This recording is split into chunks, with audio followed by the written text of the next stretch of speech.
وتلك الأمثال نضربها للناس وما يعقلها إلا العالمون صدق الله العلي العظيم سبحان ربك رب العزة عما يصفون وسلام على المرسلين والحمد لله رب العالمين اللهم صل على سيدنا محمد وعلى آله وأصحابه وسلم اللهم صل على سيدنا محمد وعلى آله وأصحابه وسلم اللهم صل على سيدنا محمد وعلى آله وأصحابه وسلم. கண்ணியத்திற்கும் மரியாதைக்கும் உரிய அல்லாஹுவின் நல்லடியார்களே, பெரியோர்களே, அருமை சகோதரர்களே, புனிதம் நிறைந்த ரமலான் மாதத்தினுடைய 29வது தராவீகை நிறைவேற்றி இங்கே அமர்ந்திருக்கிற நம் அனைவரின் மீதும் அல்லாஹு ஜல்ல ஜலாலுஹுவின் பேரருள் என்றென்றும் நிறைவாக பொழியட்டுமாக.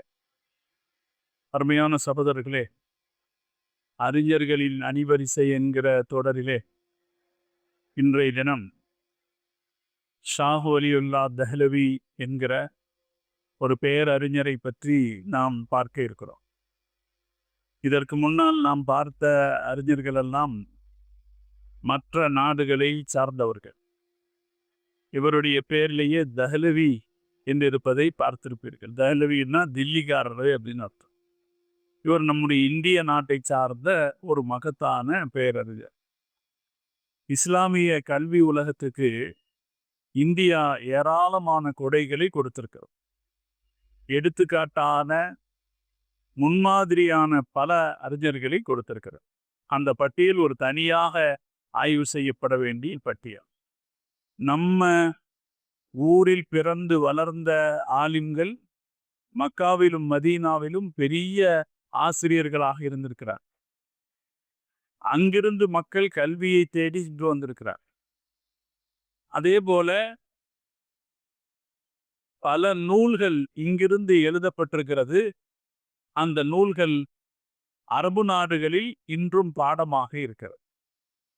அது எதற்கு அடையாளம்னா, இந்த தீன் ஒரு குறிப்பிட்ட நிலத்துக்கு சொந்தமானதல்ல.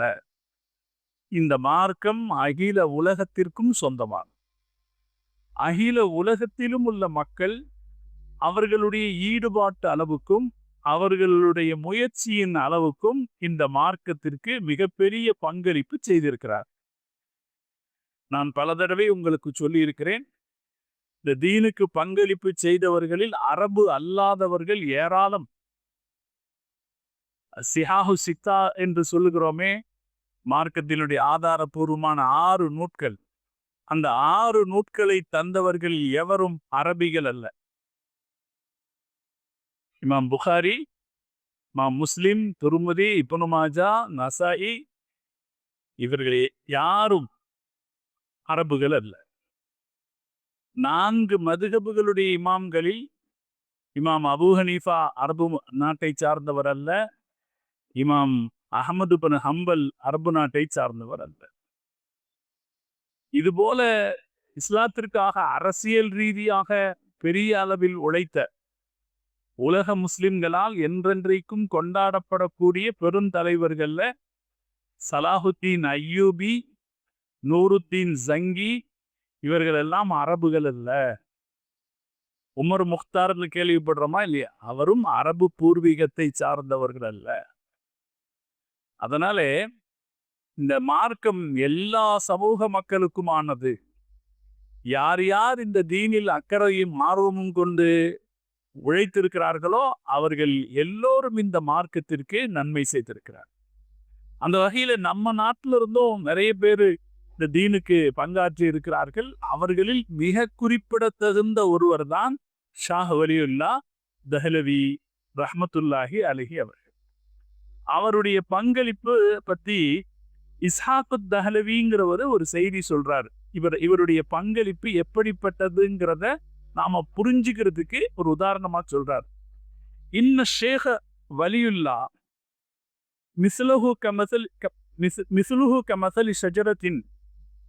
ஷாஹ் வலியுல்லா எப்படின்னா, அவர் ஒரு மரத்தை போல. அந்த மரம் ஒரு வீட்டுல வேர் விட்டது. அதனுடைய கிளைகள் நாட்டில் இருக்கிற ஒவ்வொரு வீட்டிலும் இருக்கிறது. அப்படி சொன்னால் பொறுத்தும் இந்த இந்த பிரதேசத்தில் இருக்கிற ஒவ்வொரு வீடும் அவரால் பயன் பெற்றிருக்கிறது. அந்த மரத்தின் ஒரு கிளையை கொண்டிருக்கிறது என்று சொன்னால் மிகையாகாது என்று இஸ்ஹாக்கு தஹ்லவி ரஹ்மத்துல்லாஹி அலைஹி சொல்வார்கள். இது இவர் எப்படிப்பட்டவர்ன்றது தெரிஞ்சுக்கிறதுக்கு போதுமானது. நமக்கு தெரியாது பெரும்பாலும் இவங்களை பத்தி. ஆனா இவங்களுடைய பங்களிப்பு நம்ம வாழ்க்கையில இருக்கு. நம்ம ஒவ்வொருவருடைய வாழ்க்கையிலும் இவர்கள் கற்றுக் கொடுத்த வாழ்க்கை நெறி, இஸ்லாமிய கோட்பாடு நம்ம ஒவ்வொருவருடைய வாழ்க்கையிலும் இருக்கு. அந்த வகையில அவர் மிகவும் முக்கியமானவர். அவருடைய சிந்தனைகளும் வழிகாட்டுதல்களும் நம்ம ஒவ்வொருவருக்கும் பயன்படுகிறது. இதிலும் குறிப்பாக ஹதீஸ் துறையில இவர் ஒரு சிறந்த முஹத்திஸ். இவரை நாம வரையறுக்கிறதா இருந்தா இவர் ஹதீஸுகளை அறிஞர், தத்துவ அறிஞர், ஆன்மீகவாதி, எழுத்தாளர், இப்படி 4 வகைகள்ல இவரை நம்ம அடையாளப்படுத்தலாம். இன்னும் மேலும் பல சிறப்புகள் அவருக்கு இருக்கு. சுருக்கமா அடையாளப்படுத்துறதா இருந்தா இந்த 4 வகையில அடையாளப்படுத்தலாம். அதுல ஹதீஸுக்கலையில இவருடைய சிறப்பு என்னன்னா, இந்தியாவில் ஹதீஸுக்கலை அறிஞர்களாக யாரெல்லாம் இருக்கிறார்களோ அவங்க எல்லாருக்கும் ரசூலுல்லா வரைக்கும் ஒரு சனது இருக்கும். இப்ப நாங்கெல்லாம் மதரசால ஓதி பட்டம் வாங்கிட்டு வர்றோமா இல்லையா? எங்களுக்கு சஹீஹுல் புகாரி ஓதி கொடுத்தாரல்ல உஸ்தாது, அவரு எங்களுக்கு ஒரு சர்டிபிகேட் கொடுத்திருப்பாரு. நான் இவருக்கு ஓதி கொடுத்தேன், இவருக்கு இதை ஓதுறதுக்கு பிறருக்கு இதை கத்துக் கொடுக்க நான் அனுமதி கொடுக்குறேன், நிஜாசத்து கொடுக்குறேன் அப்படின்னு எங்களுக்கு ஒரு சர்டிபிகேட் கொடுத்திருப்பார். அந்த சர்டிபிகேட்ல என்ன இருக்கும்? அவர் யார்கிட்ட கத்துக்கிட்டாரு, அவர் யார்கிட்ட கத்துக்கிட்டாரு, அவர் யார்கிட்ட கத்துக்கிட்டாரு அப்படின்னு இமாம் புகாரி வரைக்கும் தொடர் இருக்கும். இப்ப நான் இமாம் புகாரி சொல்றாங்கன்னு ஒரு செய்தி சொல்லும் போது இந்த செய்தி இமாம் புகாரியிடமிருந்து கற்ற, அவரிடமிருந்து கற்ற, அவரிடமிருந்து கற்ற, அவரிடமிருந்து கற்ற எங்க உஸ்தாது வரைக்கும் அவர்கிட்ட இருந்து நான் கத்துக்கிட்டேன் அப்படின்னு இருக்கும். அப்ப இந்த தொடர் யார் வரைக்கும் இருக்கும்? இதுக்கு சனதுன்னு பேரு. இமாம் புகாரிட்ட இருந்து சனது யார் வரைக்கும் இருக்கும்? ரசூலுல்லாஹி ஸல்லல்லாஹு அலைஹி வஸல்லம் வரைக்கும் இருக்கும். ஒரு ஹதீஸை நாம சொல்லும் போது அந்த ஹதீஸை வழி வழியாக யாம் யாரிடமிருந்து சொல்லுகிறோம் என்பதற்கான சனது இருக்கு. இந்த சனது இந்தியால பல இடத்துல இருந்தும் இருக்கு, பல வழியாகவும் சனது இருக்கு. டில்லியில இருந்த அறிஞர்கள் இருப்பாங்க, அது போல வேற நம்ம கேரளால இருந்த அறிஞர்கள் இருப்பாங்க, தமிழ்நாட்டில் இருந்த அறிஞர்கள் இருப்பாங்க, பல பேரிடம் சனது இருக்கும். இந்த இந்தியாவில் இருக்கிற அனைத்து சனதுகளும் ஷாஹ் வலியுல்லா தஹ்லவி இடத்திலே போய் முடியும். இந்தியாவில் யார் ஹதீஸ் சொல்லுகிறார்களோ அந்த ஹதீஸுகள் அத்தனையும் அந்த தொடர் யாரில் போய் முடியும்? ஷாஹ் வலியுல்லா தஹ்லவி இடத்திலே போய் முடியும். ஜக்கரியா காந்தலவின்னு மிகப்பெரிய ஒரு மார்க்க அறிஞர் இருக்கிறார். முஅத்தாவுக்கு அவர் எழுதின விரிவுரை, அவுஜஸுல் மசாலிக் என்று அவர் எழுதின விரிவுரை உலக புகழ் பெற்ற விரிவுரை. இது அற்புதமான ஒரு விரிவுரை. அந்த விரிவுரையிலே அவர் சொல்லுவார், இன்னி கதப்து இலா ஜமீஇ மன் யஸ்தகிலு ஃபில் ஹிந்த் பில் ஹதீஸ் மின் முக்தலஃபை தவாயிஃபி. நான் இந்தியாவின் பல பகுதியிலும் இருக்கிற அறிஞர்களுக்கு யாரெல்லாம் ஹதீஸை கற்றுக் கொடுக்கிறார்களோ அந்த அறிஞர்களுக்கெல்லாம் நான் அவர்களுடைய சனதுகளை கேட்டு கடிதம் எழுதினேன். உங்களுடைய சனது என்ன, நீங்க யார் யாரிடமிருந்து கற்ற அந்த பாரம்பரிய தொடர் என்னன்னு கேட்டு நான் கடிதம் எழுதினேன். அந்த எல்லாரும் எனக்கு கடிதம் அனுப்புனாங்க, சனதுகளை அனுப்புனாங்க. அனுப்பிய போது எனக்கு உறுதிப்பட்டது என்னன்னா, இந்தியாவில் எந்த ஒரு சனதும் ஷாஹ் வலியுல்லா தஹ்லவி இல்லாமல் இல்லை. எல்லா சனதின் முடிவிலும் யார் இருக்கா? ஷாஹ் வலியுல்லா தஹ்லவி அவர்கள் இருக்கிறார்கள். இந்த ஒன்று அவரை எப்படி ஆக்கிவிட்டது? இமாமுல் ஹதீஸ் பின் ஹிந்த், இந்தியாவில் ஹதீஸின் இமாம் என்கிற பட்டத்திற்குரியவராக, பெருமைக்குரியவராக ஆக்கிவிட்டார். அவர் ஹதீஸ்ல மகத்தான ஒரு தலைவர். அதே போல மார்க்கத்தினுடைய உள்ளார்ந்த சட்ட விளக்கங்களை, கொள்கையினுடைய உள்ளார்ந்த செயல்களை, மார்க்கத்தினுடைய சட்டங்களின் உள்ளார்ந்த தத்துவங்களை விளக்கி சொன்ன மிகச்சிறந்த தத்துவவாதி. அவருடைய செய்திகளை படிக்கிறவங்க யாரும் ஆஹா என்ன அருமையான செய்தியை இவர் எடுத்து சொல்லி இருக்கிறார் என்று ஆச்சரியப்படாமல் இருக்க முடியாது. அவ்வளவு சிறந்த ஒரு தத்துவ அறிஞர். இது மட்டுமல்ல, சமூக முஸ்லிம்களுடைய அரசியல் வாழ்க்கைக்கும் இவர் மிக முக்கிய பங்காற்றியவர். முஸ்லிம்களுடைய அரசியல் வாழ்க்கை, முஸ்லிம்களுடைய சமூக வாழ்க்கை, முஸ்லிம்களுடைய கலாச்சார வாழ்க்கை அனைத்திலும் இவருடைய பங்களிப்பு மிக முக்கியமானது. அந்த வகையில இவர் பெருமைக்குரியவராகிறார். இப்ப பெரிய அறிஞராக ஒருத்தர் இருக்கலாம், அவரால் சமூகம் என்ன பயன் பெற்றது என்பது முக்கியமானது. ஒரு ஆளு பெரிய அறிஞராக 4 ரூமுக்குள்ள இருந்துகிட்டு அவர் பாட்டுக்கு வாழ்ந்துட்டு போயிட்டாருன்னு வைங்களேன், அவர் சிறந்தவராக இருப்பாரு. ஆனா அவரால் சமூகம் என்ன நன்மை பெற்றதுன்னு இருக்கா இல்லையா? அதனால ஒரு சிறந்த அறிவாளிக்கான அடையாளம் என்னன்னா, அவரால் சமூகம் நன்மை பெற வேண்டும். எந்த நன்மை பெற வேண்டும் என்றால், சமூகத்திற்கு என்ன தேவையோ அந்த நன்மை பெற வேண்டும். அவரால் முடிஞ்ச நன்மை அல்ல, சமுதாயத்துக்கு அந்தந்த காலகட்டத்தில் என்ன நன்மை தேவையோ அந்த நன்மையை செய்யணும். அந்த வகையில் மிகச் சிறப்பாக பங்காற்றியவர் ஷா வலியுல்லாஹ் தஹ்லவி ரஹ்மத்துல்லாஹி அலைஹி. அன்றைய சமூகத்திற்கு என்ன தேவையோ அந்த வேலைகள் அத்தனையும் அவர் செய்தார். நாம கவனிக்க வேண்டிய இன்னொரு விஷயம் இருக்கு இதுல. இந்த வேலைகள் சமூகத்தினுடைய அரசியல் விழிப்புணர்வு, மார்க்க விழிப்புணர்வு, சமூகத்தினுடைய கலாச்சார பற்று, இவை எல்லாவற்றையும் மக்களிடத்தில் தூண்டிவிடுகிற சக்தி ஆலிம்களுக்கு தான் இருக்கிறது. ஆலிம்களுக்கு மட்டும்தான் இந்த சக்தி இருக்குது. மக்களை இந்த எல்லா வகையிலும் சீரமைக்கிற சக்தி இருக்கு. அதனால அது மாதிரியான திறன் படைத்த ஆலிம்கள் வேண்டும்னு நம்ம ஒவ்வொருத்தரும் ஆசைப்படணும். அப்படி ஒரு ஆலிம் கிடைத்தார் என்றால் அவருக்கு பின்னால நம்ம போகணும். இது நம்மளுடைய கடமை. ஷா வலியுல்லாஹ் தஹ்லவி எந்த காலத்துல பிறந்தாருன்னா, இந்தியாவில் முகலாயர்களுடைய ஆட்சி வீழ்ச்சி அடைந்து கொண்டிருந்த காலத்தில் பிறந்தார்.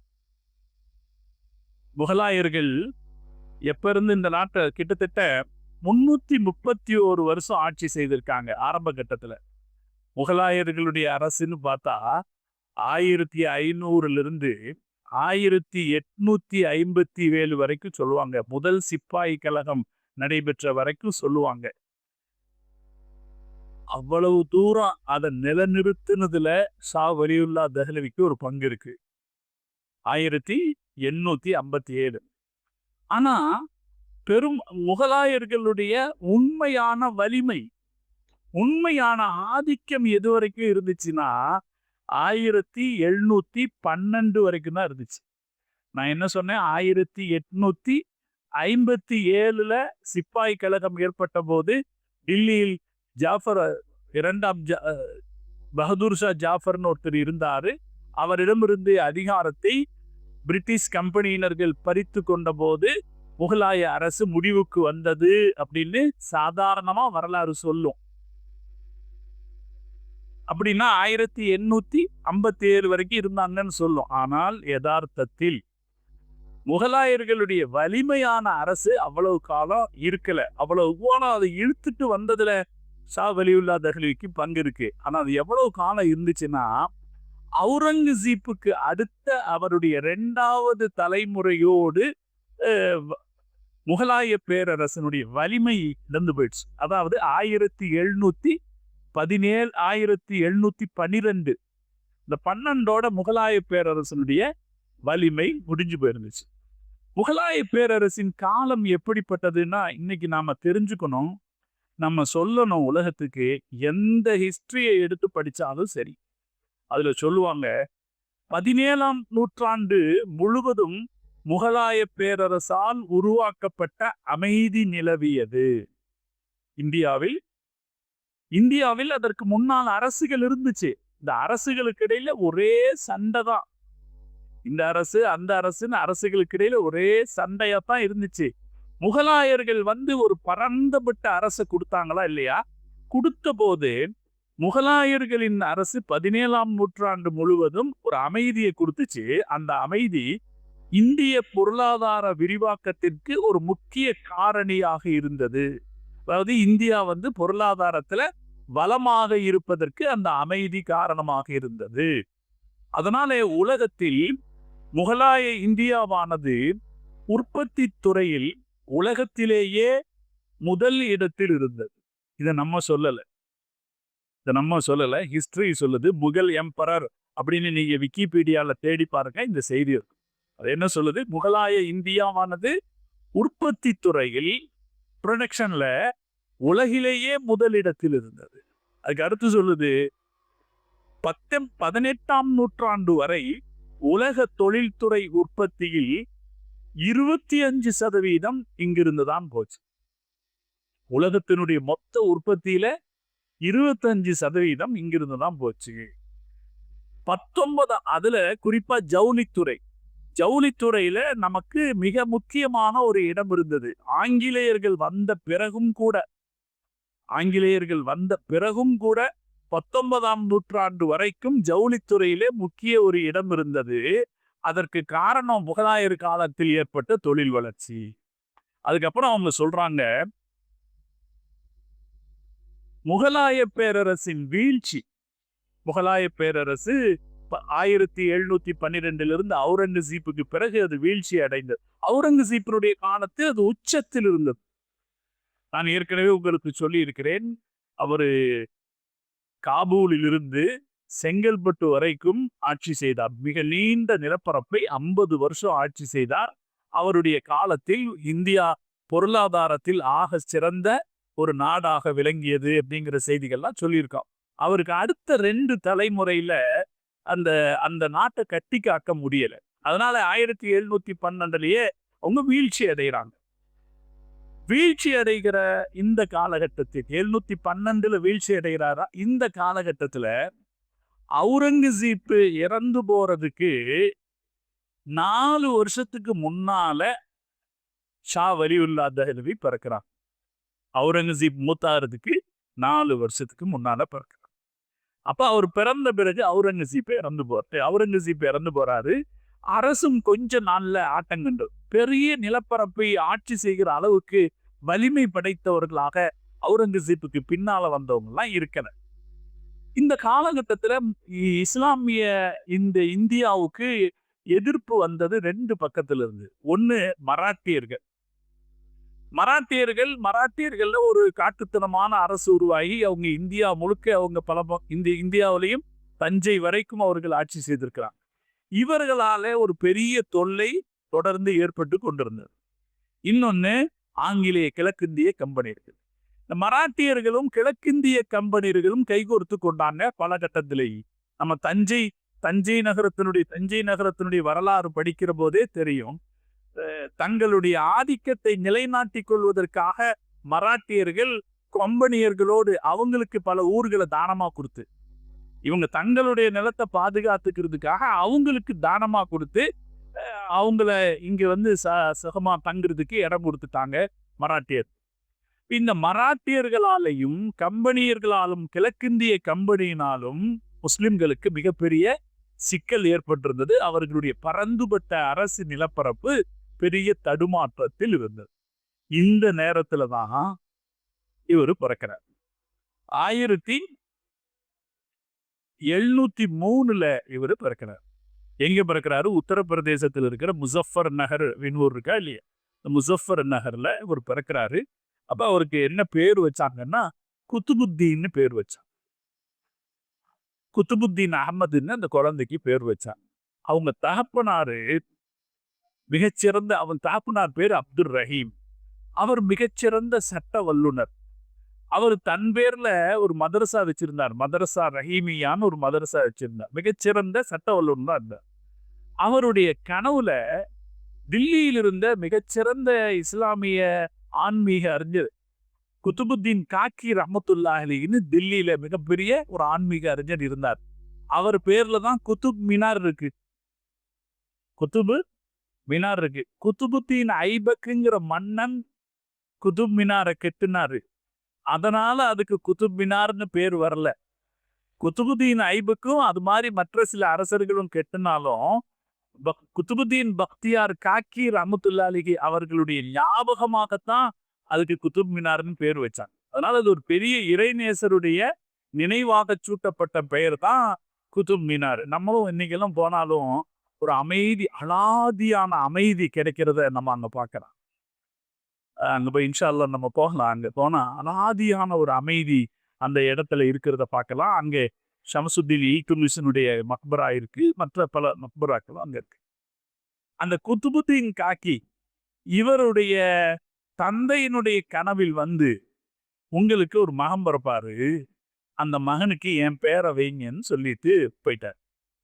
அதனாலே அதற்கு பிறகு இவர் உருவானார், கருவானார். அது பிறந்தபோது அவருக்கு அவருடைய ஷேக் சொன்னதன் அடிப்படையிலே மகனுக்கு வலியுல்லா அவனுடைய பெயரையே வச்சார். குத்துபுத்தீன் அஹ்மது அப்படிங்கிற பெயரையே வச்சாரு. 1703 அவர் பிறந்தார். இவங்களுடைய பாரம்பரியம் உமர் ரலியல்லாஹு தஆலா அன்ஹு போய் சேரக்கூடிய பாரம்பரியம். இப்ப அடிப்படையில இவங்க அரபு நாட்டு பாரம்பரியத்தோடு தொடர்புடையவங்க. இவங்களுடைய தகப்பனாரு மிகச்சிறந்த சட்ட அறிஞர். இந்தியாவில் தொகுக்கப்பட்ட ஹனஃபி சட்ட நூலில் ஆகச்சிறந்த ஒரு சட்ட நூல் இருக்கிறது. ஃபதாவா ஆலம்கீரி அப்படின்னு ஒரு சட்ட நூல் இருக்கு. ஃபதாவா ஆலம்கீரி அல் ஃபதாவல் ஹிந்தியா, இந்திய ஃபத்துவாக்கள் அப்படின்னு சொல்லி உலக அளவுல புகழ் பெற்றது. ஹனஃபி சட்டத்துக்கு, ஹனஃபி மதுஹபினுடைய தீர்ப்புக்கு அதை பிரதானமாக எடுத்துக்கொள்வாங்க. அந்த ஃபத்தாவா ஆலம்கீரிய பல பேர் சேர்ந்து தொகுக்கிற வேலைய அவுரங்கசீப் செய்தார். ஆலம்கீர் அப்படிங்கிறது அவுரங்கசீப்பினுடைய ஒரு பட்டப்பெயர். உலகை வென்றவர் அப்படிங்கிறது அவுரங்கசீப்பினுடைய ஒரு பட்டப்பெயர். அவர் ஒரு சட்ட நூல் தொகுக்கிறதுக்கு அன்னைக்கு இருந்த அறிஞர்களை எல்லாம் திரட்டி அத்தியாவசியமாக மக்களுக்கு தெரிய வேண்டிய சட்டங்களுக்கு எல்லாம் தீர்வு எழுதினார். அந்த தீர்வை எழுதின அறிஞர்கள்ல நம்முடைய தமிழ்நாட்டை சார்ந்த சதகத்துல்லா அப்பா, கீழக்கரையில இருக்கிற சதகத்துல்லா அப்பா அவங்களும் இருந்தாங்க. ஆண்களும் இருந்தார்கள், தலை சிறந்த பெண் அறிஞர்களும் இந்த ஃபத்வாக்கள் தொகுக்கிறதுல இருந்தார். இவரும் இருந்தார். யாரு? குதுபுத்தீன் அஹ்மதுனுடைய தந்தை அப்துர் ரஹீம் ரஹமத்துல்லாஹி அலைஹி அவர்களும் அந்த ஃபதாவா ஆலம்கீரி தொகுப்பாளர்களில் ஒருவராக இருந்தார். இவருக்கு என்ன ஒரு சிறப்புன்னா, அவருடைய சிறப்பை அறிந்து பாதுஷா அவுரங்கசீப்பு எங்க தர்பாருக்கு வாங்கன்னு கூப்பிட்டாரு. அதெல்லாம் நான் வர தேவையில்லைன்னு அவர் போகல. சட்டம் தொகுக்கிற பணிக்கு உதவியாக இருந்தாரு. மற்றபடி அரசாங்கத்திடமிருந்து எந்த நெருக்கத்தையும் யாரிடமிருந்தும் பெற்றுக்கொள்ள விரும்பவில்லை. காரணம், இந்த ஆட்சி முறைகள் மீது அவர்கள் தகப்பனாருக்கும் என்ன இருந்திருக்கு, ஒரு மாதிரி அவ்வளவு மனம் ஒப்பி ஒரு நிலைமை அவருக்கு இருக்கல. இத்தகைய ஆட்சி முறை, இந்த முகலாய ஆட்சி முறை என்பது ரொம்ப பட்டோபடமான ஒரு ஆட்சி முறை தானே. அந்த ஆட்சி முறை மீது அவருக்கு ஒரு உடன்பாடு இருக்கல. அதனால அவுரங்கசீப் அப்படி இருக்கலன்னா கூட, அவுரங்கசீப் கூப்பிட்ட போதும் கூட நான் வர வேண்டிய தேவையில்லைன்னு போகாம இருந்துட்டாரு அவருடைய தகப்பனார். அப்ப அதை வச்சு அவர் எப்படிப்பட்டவர்னு தெரிஞ்சுக்கு. அவருடைய மகனாக குதுபுத்தீன் அஹ்மது 1703 வருஷம் அவர் பிறந்தாரு. பிறந்த பிறகு தந்தையிடமே கல்வி பயின்றார். அவருடைய தகப்பனாரே கல்வியாளராக மதரசா வச்சிருக்கிறதுனால தந்தையிட்டே கல்வி வென்றார். 7 வயசுல குரானை முடிச்சிட்டார்.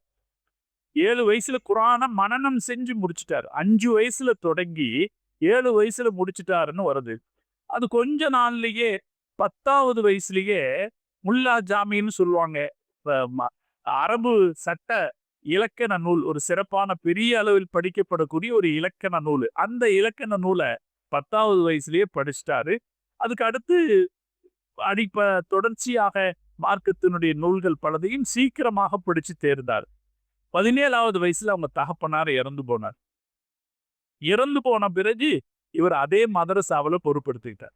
மதரசாவில 12 வருஷங்கள் தொடர்ச்சியாக ஆசிரியராக அந்த மதரசாலேயே 12 வருஷம் இருந்தார். அப்பவும் நிறைய பாடங்களை இவர் படித்து கொண்டார். உஸ்தாதாகவும் இருந்தார், மாணவராகவும் படிப்பை தொடர்ந்து கொண்டிருந்தார். அதற்கு பிறகு அவருடைய 30வது வயசு நெருக்கத்துல ஹஜ்ஜுக்கு போறார். ஹஜ்ஜுக்கு போகும்போது அங்கே உலகளாவிய அறிஞர்களுடைய தொடர்பு கிடைக்கிறது. ஹதீஸ் நூல்களை மிகச்சிறந்த அறிவாளிகளிடத்தில் பெற்றுக்கொள்ளக்கூடிய வாய்ப்பு கிடைக்குது. நான் ஏற்கனவே உங்களுக்கு சொல்லியிருக்கேன், ஹதீஸ் படிச்சுட்டவங்க சனதுல ஒரு ஆளை குறைச்சிக்க முடியும்னா அதுக்காக எத்தனை கிலோமீட்டர் வேணாலும் பயணம் பண்ணுவாங்கன்னு சொல்லியிருக்கேன். இப்ப இதே போல இவர் அங்கு கிடைத்த பல அறிஞர்களிடத்திலிருந்தும், சஹீஹ் புகாரியிலிருந்து முஅத்தா வரைக்கும் எத்தனை ஹதீஸ் நூல்கள் படிச்சுக்க முடியுமோ அங்க அவர் படிச்சுக்கிறாரு. கிட்டத்தட்ட 2 வருஷம் அங்கேயே தங்கிடுறாரு. ஹஜ்ஜுக்கு போனவரு அங்கேயே தங்கிடுறார். அந்த காலத்துல ஆலிம்களுடைய ஒரு பழக்கம் அப்படி இருந்திருக்கு. கிடைக்கிற ஒரு வாய்ப்பு, இவ்வளவு தூரம் பயணம் பண்ணி போய் கிடைக்கிற ஒரு வாய்ப்புல போய் ஹஜ்ஜ முடிச்சுட்டு உடனே திரும்பிடுறது இல்ல. அங்க இருந்து எத்தனை பேர்த்த எவ்வளவு கல்வி கத்துக்க முடியுமோ அவ்வளவு கல்வி கத்துட்டு திரும்புற பழக்கம் இருந்திருக்கு. இவருக்கு அங்கேயே இருந்துடலாம் அப்படின்னு ஒரு நினைப்பு வருது. அங்கே ஷேக் அபு தாஹிர் பின் இப்ராஹிம் அப்படிங்கிற ஒரு பெரிய அறிஞரிடத்துல முவத்தா நூலை படிக்கிறார். இப்படி பலரிடத்திலையும் பல ஹதீஸ் நூல்களையும் படிக்கிறாரு. ஹதீஸுகளை மற்றவங்களுக்கு சொல்லி கொடுப்பதற்கான இஜாசா அப்படிங்கிற அனுமதியும் வாங்கிக்கிறார். நான் உங்ககிட்ட கேட்டேன் அப்படின்னு மக்களுக்கு சொல்வதற்கான இஜாசா அனுமதியை வாங்கி கொள்கிறார். அங்கேயே இருக்கார். மதீனாவுக்கும் போறார். அங்கு இருக்கும்போது அவருடைய கனவிலே முகமது ரசூலுல்லாஹி ஸல்லல்லாஹு அலைஹி வஸல்லம் அவர்கள் தோன்றி இந்தியாவுக்கு போங்க, அங்க நீங்க மார்க்க பணி செய்யுங்க என்கிற செய்தி அவருக்கு சொல்லப்படுகிறது.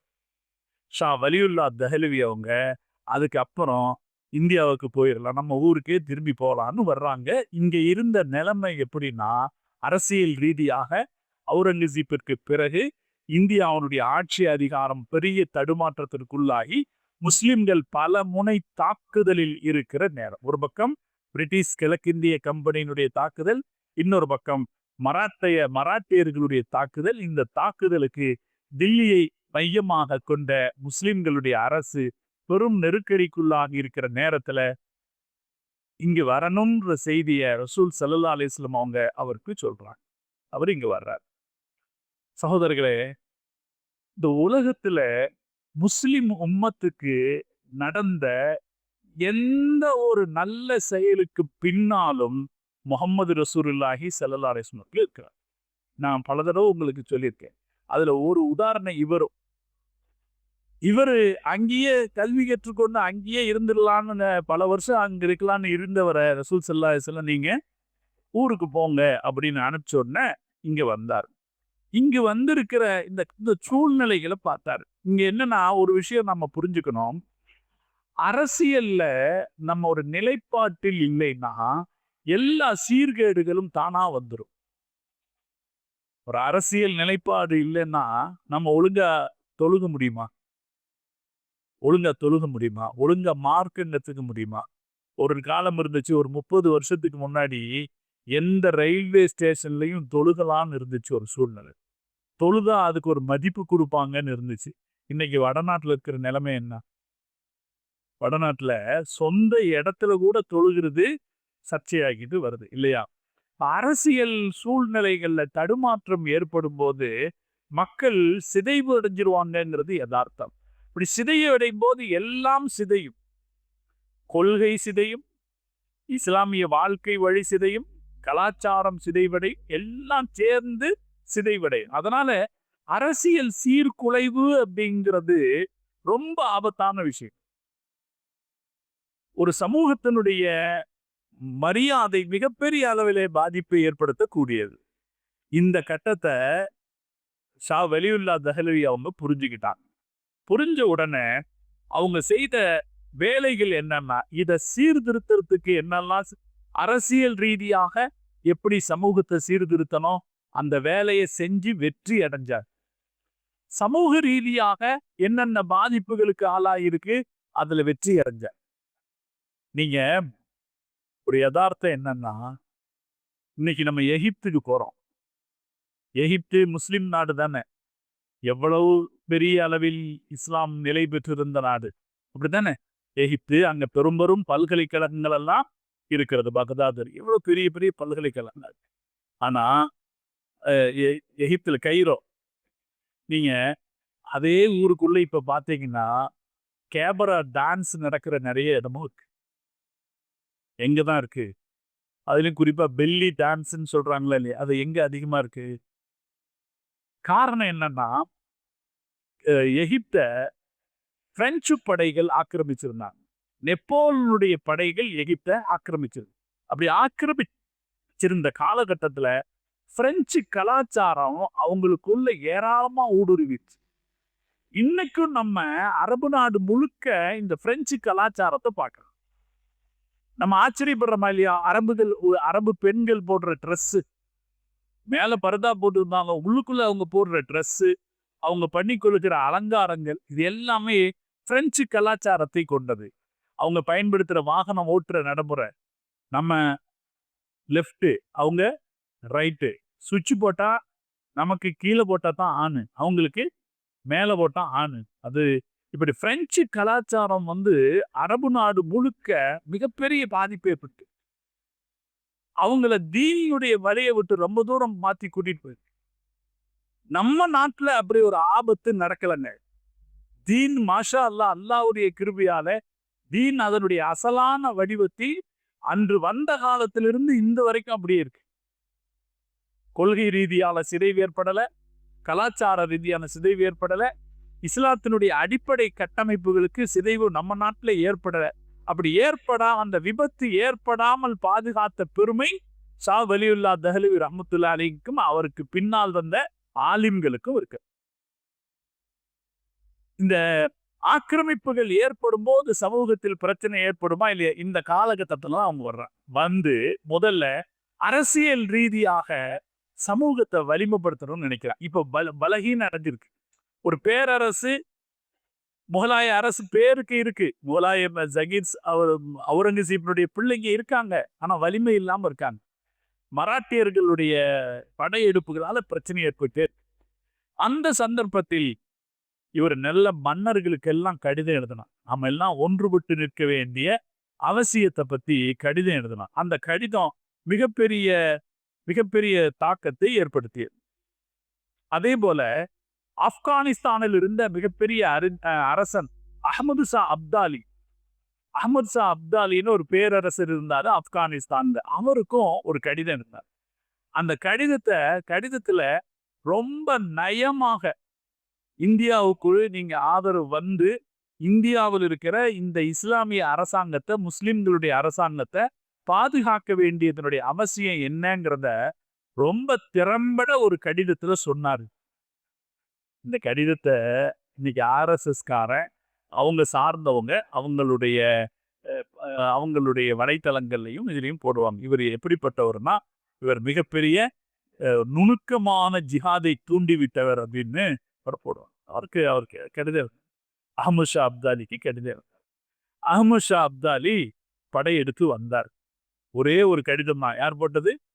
ஷா வலியுல்லாஹ் தஹ்லவி ரஹ்மத்துல்லாஹி அலைஹி போட்ட ஒரு கடிதத்துல அவர் படையெடுத்து வந்தாரு. 3ஆம் பானிபட் யுத்தம் அப்படின்னு ஒரு யுத்தம் நடந்துச்சு. ஒரு பானிபட்ங்கிற இடத்துல யுத்தம் நடந்துச்சு. மராட்டியர்கள் தோற்கடிக்கப்பட்டாங்க. முகலாய அரசு பாதுகாக்கப்பட்டது. தில்லியை மையமாக கொண்ட முஸ்லிம்களின் அரசு பாதுகாக்கப்பட்டது. அதுக்கு யார் காரணமா இருந்தா? ஷா வலியுல்லாஹ் தஹ்லவி. அதனால ஷா வலியுல்லாஹ் தஹ்லவியை பத்தி மற்றவங்களும் ஆனா அவமரியாதையாக எழுத முடியாது. ஏன்னா அவர் மிகச்சிறந்த ஆன்மீகவாதி, மிகச்சிறந்த அறிஞர். ஆனா அவரை ஒரு நுணுக்கமான அவருடைய ஜிஹாதிய நுணுக்கங்கள் அப்படின்னு சொல்லி அவரை பற்றி எழுதுகிற பழக்கம் அவர்களிடத்திலேயும் இருக்கு.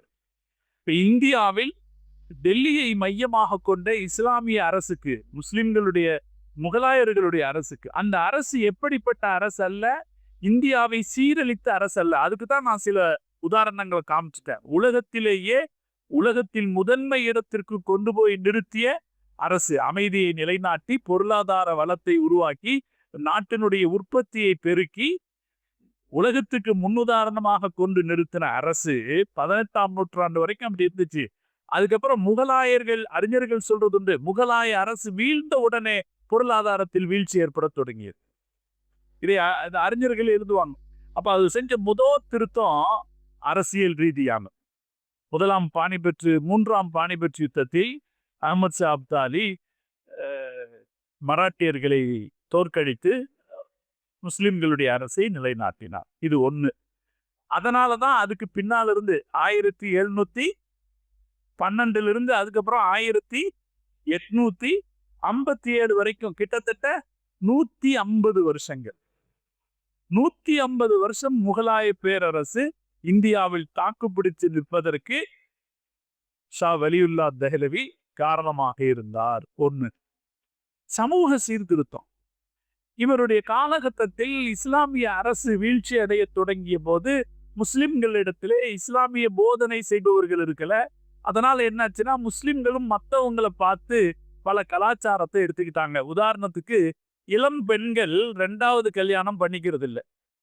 கணவன் இறந்து போயிட்டாருன்னா 2வது கல்யாணம் பண்ணிக்கிறது இல்ல. இது யார் பழக்கம்? மத்தவங்களுடைய பழக்கம். இதே போல பல விஷயத்திலேயும் பிற மக்களுடைய கலாச்சாரத்தை கடைபிடிக்க முஸ்லிம்கள் தொடங்கி இருந்த நேரம் அது. அதுல செய்த மாற்றம் அந்த முஸ்லிம்களுக்கு இடையில மிகப்பெரிய அளவுல மறுமலர்ச்சியை ஏற்படுத்தினாரு. நாம இஸ்லாமிய சட்டத்தை தான் கடைபிடிக்கணும், இஸ்லாமிய நடைமுறைகளை தான் நாம கடைபிடிக்கணும் அப்படின்னு சொல்லி அதை பரப்பினார். 2வது, இந்த பிற சமூக கலப்பால முஸ்லிம்கள்ட்ட கல்யாணம்னா ரொம்ப ஆடம்பரமா செய்யறது, அதே போல மௌத்தானாவும் ரொம்ப ஆடம்பரமா நடந்துக்கிறது. இது பிற சமூக மக்களிடத்தில் இருந்த கலாச்சாரம் முஸ்லிம்களிடத்திலையும் பரவி இருந்துச்சு. இதையெல்லாம் எதிர்த்து முஸ்லிம்களுக்கு இடையில இந்த கலாச்சார ரீதியாக சமூக ரீதியாக என்ன பிரச்சனைகள் இருக்கோ அதையெல்லாம் எதிர்த்து போராடி சீர்திருத்தினார். அந்த சீர்திருத்தத்தை நாட்டின் மூலை முடுக்கெங்கும் செய்வதற்கேற்ற அறிஞர்களை உருவாக்கி கொடுத்தார். இவருடைய பெரிய திறமை என்னன்னா, அவர் ஒருத்தர் மட்டும் இருந்தாருன்னு அல்ல, அவருக்கு பின்னால் ஒரு பெரிய படை இந்தியாவுக்குள்ளே ஆன்மீக படை உருவாச்சு. தீனின் ஆணிவேரை முஸ்லிம் உம்மத்தில் பாதுகாக்கிற ஒரு படை அவருக்கு பின்னால் உருவாச்சு. அந்த வகையில ஒரு முக்கியமானவர்.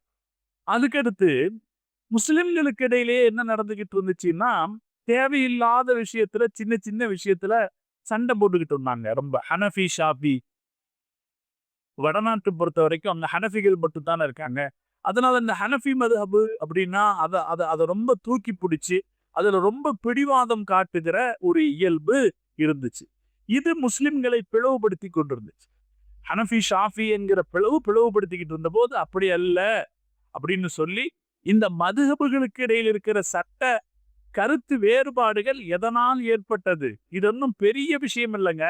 இந்த கருத்து வேறுபாடுகள் யதார்த்தமாக ஹதீஸ்ல இருந்து அந்த ஆய்வுகள்ல இருந்து ஏற்பட்டதுன்னு அந்த மூலங்களை விளக்கி, இந்த கருத்து வேறுபாடுகள் இப்படித்தாங்க ஏற்பட்டுச்சு, இதை நீங்க பெருசா இதை பிடிச்சுக்கிட்டு 2 பக்கமும் நீங்க பிரிஞ்சு நிக்க வேண்டிய அவசியம் இல்லை, ஒன்றுபட்டு நாம செயல்பட வேண்டும் என்ற எண்ணத்தையும் ஏற்படுத்துவதில் வெற்றி அடைந்தார். அதுக்கப்புறம் நாடு முழுக்க ஹனஃபி ஷாஃபிங்கிற நடைமுறைகள்ல அதுவும் கருத்து வேறுபாடு தான். அந்த கருத்து வேறுபாடு தேவைப்பட்டா நாம் அதை எடுத்துக்கலாம். அதனாலே பல விஷயங்கள்ல அவர் அடிப்படையில் ஹனஃபி மதுஹபை சார்ந்தவராக இருந்தாலும் கூட, ஷா வலியுல்லா தெஹ்லவி ஹனஃபி மதுஹபை சார்ந்தவராக இருந்தாலும் பல விஷயங்கள்ல ஷாஃபி மதுஹபின் படி ஃபத்வா கொடுத்தார். இந்த 2ஐயும் தத்பீக் அப்படின்னு 2ஐயும் இணைக்கிற வேலையை மிகச்சிறப்பாக செய்தார். இது முஸ்லிம் சமூகத்தில் உள் பிளவுகள் ஏற்படாமல் பாதுகாத்ததில் முக்கிய பங்கு வகிச்சது. இதுவும் அவருடைய முக்கியமான ஒரு வழி. அதுக்கு அடுத்து அவர் செய்த சமூக ரீதியாக மார்க்க ரீதியாக செய்த ஒரு பெரிய வேலை இல்லைன்னா, ஷியாக்களால் ஏற்படக்கூடிய குழப்பத்தை தடுத்து நிறுத்தினார். ஷியாக்களுடைய குழப்பம் முஸ்லிம் உம்மத்துக்குள்ளார நாசூக்கா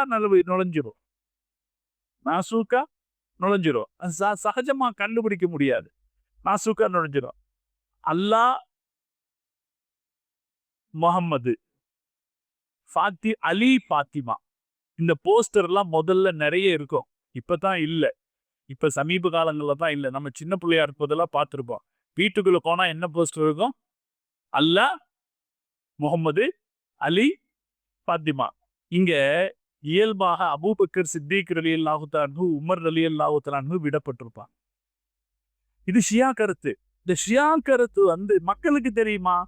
மக்கள் பொறுத்த வரைக்கும் என்ன நினைப்பாங்க, இவங்களும் பாராட்டுக்குரியவங்க தானே, யதார்த்தமா இருந்துட்டு போகுது. இந்த சின்ன போஸ்டர் வழியாக இருந்து ஒவ்வொரு சின்ன சின்ன விஷயங்கள் வழியாகவும் அவங்களுடைய நடவடிக்கைகள், அதுவும் குறிப்பா முஹர்ரம் 10ஆம் நாளில் இந்த ஷியாக்கள் கடைபிடிக்கிற பல நடவடிக்கைகள் சுன்னத் ஜமாத் மக்களுடைய நடைமுறையிலும் கலந்து வந்திருந்தது. இதை மிக கடுமையாக தடுத்து அவருக்கு சம்பந்தப்பட்ட ஆட்சி தலைவர்களுக்கு எல்லாம் கடிதம் எழுதி, இத்தகைய நடைமுறைகள் தெருக்களில் நடக்கக்கூடாது, அதற்கு நீங்கள் எதிராக உத்தரவு போட வேணும் அப்படின்னு சொல்லி ஷியாக்களுடைய கருத்துக்கள் முஸ்லிம் சுன்னத் ஜமாத்தினுடைய மக்களுக்கு இடையிலே ஊடுருவாமல் தடுப்பதில் ஷா வலியுல்லா தெஹ்லவி அவர்கள் மிக முக்கிய பங்காற்றினார். இது அவர் செய்த ஒரு பணி. அதுக்கு அடுத்து ஆன்மீகத் துறையிலையும் அவருடைய பங்கு முக்கியமானது. இந்த தரீகா அப்படிங்கிற ஆன்மீகத் துறை இருக்கே, அது ஒவ்வொரு மனிதனுக்கும் அத்தியாவசியமான ஒரு துறை தான். ஒரு ஒரு வழிகாட்டியை பின்பற்றி அல்லாஹ்வை நெருங்குகிற ஒரு வழி அது தரீகாங்கிறது. ஆனா, பல நேரங்கள்லயும் அது என்ன ஆயிடுதுன்னா, தவறான வழியில போயிடுது. ஒரு தலைவரை தூக்கி பிடிக்கிறது, ஒரு குழு சேர்றது, தங்கள வித்தியாசப்படுத்தி காட்டிக்கிறது. நாங்க முஸ்லிம்கள்ல இருந்து ஒரு வித்தியாசமானவங்க அப்படின்னு காட்டி, ஒரு மேன்மையானவங்க அப்படின்னு காட்டுகிற குழு மனப்பான்மையோட செயல்பட்டு, இப்ப சில நேரத்துல தீனு கூட எங்களுக்கு தேவையில்ல. ஷரியத்து கூட எங்களுக்கு தேவையில்ல. நாங்க விக்ர் தஸ்பீஹ் செய்தா போதும். அல்லாஹ்வுடைய நினைப்புல இருந்தா போதும் அப்படின்னு மக்கள வழி திருப்பிட்டு போற சில தரீகாக்களும் இருக்கு. இதை எச்சரிக்கை செய்து, இதுல இத்தகைய தரீகாக்கள் தவறானவை, இந்த நடைமுறைக்கு எல்லை மீறி செல்கின்றன என்பதை விளக்கி, இது குறித்தும் ஒரு தெளிவான கோட்பாட்டை சமூகத்துக்கு கொடுத்ததுல ஷா வலியுல்லாஹ் தஹ்லவி அவர்களுக்கு மிக முக்கியமான ஒரு பங்கு இருக்கிறது. இப்படி அவர் அரசியல் ரீதியாக, சமூக ரீதியாக, அதே போல பொருளாதார ரீதியாகவும் அவர்கிட்ட ஒரு ஒரு சோசலிச மனப்பான்மை இருந்துச்சு. அதாவது சோசலிச மனப்பான்மைனா கம்யூனிஸ்ட் சோசலிசம் அல்ல. சமூகத்தில் ஏழைகளுக்கும் செல்வந்தர்களுக்கும் இடையில ஒரு சுமூக சூழ்நிலை நிலவினால்தான் ஒரு நல்ல சமூகம் உருவாக முடியும். ஏழைகள் ஒரு பக்கம் கொதிப்போட, பணக்காரர்கள் ஒரு பக்கம் ரொம்ப குதூகலமாகவும் இருந்தாங்கன்னா ஒரு நல்ல சமூகம் ஏற்பட முடியாது. இவங்க 2 பேருக்கு இடையில நல்லிணக்கம் இருந்தா தான் ஒரு நல்ல சமூகம் ஏற்பட முடியும் என்ற கருத்தும் அவரிடத்தில் இருந்தது. அதையும் அவர் பரப்பினார். அப்ப அரசியல் ரீதியாக, சமூக ரீதியாக, அதுபோல் பொருளாதார ரீதியாக, ஆன்மீக ரீதியாக எல்லா துறையிலும் அவருடைய கருத்துக்கள் மிகச் சிறப்பானதாக இருந்தது. சமூகத்துக்கு வழிகாட்டி. அப்படி வழிகாட்டுறதுக்கு ஒரு பல நூல்கள் எழுதினார். அவர் எழுதின நூல்கள்ல முக்கியமான ஒரு நூலு ஹுஜ்ஜத்துல்லாஹில் பாலிகா என்கிற ஒரு நூல். இன்ன வரைக்கும் படிக்கிறவங்களை ஆச்சரியப்படுத்துற நூல். யார் அதை கையில வச்சிருந்தாலும் பெருமிதமாகத்தான் கையில வச்சிருக்க முடியும். ஹுஜ்ஜத்துல்லாஹில் பாலிகாங்கிற ஒரு நூல் மார்க்கத்தினுடைய அடிப்படை ரகசியங்கள், ஒரு மார்க்கத்தினுடைய கோட்பாடுகளுடைய அடிப்படை தன்மைகளை விளக்கி, ஷரீஅத்துங்கிறது நமக்கு கொடுத்திருக்கிற தொழுகை, நோன்பு, வணக்கம் எல்லாம் இருக்க, இது எல்லாமே மனித நாகரிகத்தை வளர்ப்பதற்கானது, மனுஷ நாகரிக வளர்ப்பதற்கானதுங்கிற கோட்பாட்டை ரொம்ப அருமையா எல்லா இடத்திலையும் விளக்கியிருப்பார். அது ஒரு புதிய பார்வையாக உலகத்துக்கு இருந்துச்சு. அதனால இந்த ஹுஜ்ஜத்துல்லாஹில் பாலிகா அப்படிங்கிற அவருடைய நூல் உலக அளவில் மிக பிரபலமானது. அல்-அஸ்ஹர் பல்கலைக்கழகத்தில், எகிப்தில் இருக்கிற அல்-அஸ்ஹர் பல்கலைக்கழகத்தில் பல வருஷங்களாக அது பாடத்திட்டத்தில் இருந்தது. இப்பவும் நம்ம ஊர்ல பல இடங்கள்லயே அது பாட நூலாக இருக்கு. ஹுஜ்ஜத்துல்லாஹில் பாலிகா இன்னைக்கும் அது முஸ்லிம் உலகத்தாலே கவனிக்கப்படக்கூடிய ஒரு நூல். பல விஷயங்கள் பேசியிருப்பார். வெறும் தொழுகை மட்டும் இல்ல, வீட்டு நிர்வாகம் பற்றி, அரசியல் நடவடிக்கைகள் எப்படி இருக்கணுங்கிறத பத்தி, பல விஷயங்களை பற்றியும் நம் மார்க்கத்தின் அடிப்படைகளை ஒட்டிய செய்திகளை, அவற்றுடைய நோக்கங்களை நமக்கு சொல்லியிருப்பார். அதனால அது ஒண்ணு முக்கியமானது. 2வது, பார்சி மொழியில குர்ஆனுக்கு மொழிபெயர்ப்பு எழுதினார். முதல்ல பார்சி மொழியில மொழிபெயர்ப்பு எழுதினது ஷா வலியுல்லாஹ் தஹ்லவி தான். அந்த வகையிலும் அவர் முக்கியமானவர். அதே போல இன்னும் பல நூல்கள் எழுதியிருக்கிறார். அல் இன்சாஃப் ஃபி அஸ்பாபில் இக்திலாஃப், மார்க்க அறிஞர்களுக்கு இடையில உண்டான கருத்து வேறுபாடுகள் இருக்கா இல்லையா, அந்த கருத்து வேறுபாடுகளை அணுகுகிற நீதமான வழிமுறை. ரொம்ப சிறப்பான ஒரு நூல் அது. மக்கள் எந்த விஷயத்தில் தர்க்கத்தில் இருந்தார்களோ அந்த தர்க்கத்திலிருந்து அவர்களை மடைமாற்றுகிற ஒரு அருமையான நூல். அதே போல அகுதுல் ஜெய்யித் ஃபி அஹ்காமில் இஜ்திஹாதி வத் தக்லீத், ஏன் நாம இமாம்களை பின்பற்றணும், எதனால பின்பற்றணும் அப்படின்னு விளக்கி சொல்லக்கூடிய ஒரு நூல். அதே போல இசாலத்துல் ஹஃபா அன் ஹிலாஃபத்தில் குலஃபா அப்படின்னு ஹலீஃபாக்களுடைய ஆட்சி, அது சம்பந்தமாக மக்கள் கொள்கிற சில ஷியாக்களால் ஏற்படுகிற சில கருத்து வேறுபாடுகள்லாம் இருக்கு இல்லையா, அதை பற்றி எல்லாம் விளக்கி சொல்கிற நூல். இப்படி கிட்டத்தட்ட அவரு 49 நூல்களை எழுதியதாக வரலாற்று ஆசிரியர்கள் சொல்றாங்க. 49 நூல்கள் எழுதினாங்க. அந்த நூல்கள் எல்லாமே சமூகத்துக்கு இன்ன வரைக்கும் பயன்படக்கூடிய ஒரு நூல்களாக இருக்குது. அவருடைய தனிப்பட்ட வாழ்க்கையை பொறுத்த வரைக்கும் அவருக்கு 2 மனைவிமார்கள். முதல் மனைவியிலிருந்து 2 பெண் குழந்தை, 1 ஆண் குழந்தை. 2வது மனைவியிலிருந்து 2 பெண் குழந்தை, 4 ஆண் குழந்தை. இந்த 2வது மனைவியிலிருந்து அவருக்கு பிறந்த ஒரு மகன் அப்துல் அசீஸ் தெஹ்லவி. தாய் 8 அடி பாய்ந்தால், குட்டி 16 அடி பாயன்னு சொல்லுவாங்களா இல்லையா? அவரு தகப்பனாரை விட மிகப்பெரிய சேவைகளை செய்தார். ஆனா, அதுக்கு இவரு தான் காரணமா இருக்கு. எல்லாம் ஷா வலியுல்லா தெஹ்லவி தான் காரணமாக மார்க்கத்திற்கு மகத்தான சேவை செய்து மக்களை எல்லா நிலையிலும் நெறிப்படுத்தியவர். அதனால்தான் ஆரம்பத்தில் நான் சொன்னது போல அறிஞர்கள் சொன்னார்கள், அவர் ஒரு வீட்டில் பிறந்தார், அதன் கிளைகள் இந்தியாவில் வாழ்கிற முஸ்லிம்களுடைய வீடுகள் ஒவ்வொன்றிலும் இருக்கிறது என்று சொன்னது ஒரு பொருத்தமான ஒரு செய்தி.